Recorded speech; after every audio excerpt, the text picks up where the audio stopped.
घोड्याच्या पाठीवर तख्त स्थापुनी मांडला क्रांतीचा डाव, भारत भूमीवर शमशेर गाजवी महाराजा यशवंतराव.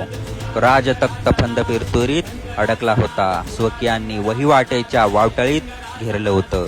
तेव्हा फक्त प्रचंड जिद्द, चिकाटी आणि दुर्दम्य इच्छाशक्तीच्या जोरावर हरलेलं युद्ध घेऊन एकटा यशवंता पुण्याच्या रस्त्यावरून जीव वाचवत चालला होता. जेजुरीच्या जिवलग सहकाऱ्यांनी उत्तरेत जायला एक घोडी दिली आणि तुटलेला माणूस उभा केला. शून्यातील सुरुवात करून पुन्हा मध्य प्रदेशातील माहेश्वर येथे 6 जानेवारी 1805 साली स्वतःचा राज्याभिषेक करून होळकर मराठा साम्राज्याची स्थापना करून ते पहिले महाराजा झाले. वयाच्या 19 वर्षा खर्डाच्या युद्धात निजाम खानी पराभूत करून आपल्या पराक्रमाची चुणूक दाखवून दिली. मस्तवाल इंग्रजांना सलग 18 युद्धात पराभूत करून अपराजित योद्धे झाले आणि जागतिक इतिहास रचला. इंग्रजांविरुद्ध सलग एकही युद्ध न हरणारा एकमेव महाराजा अशी ख्याती मिळवली.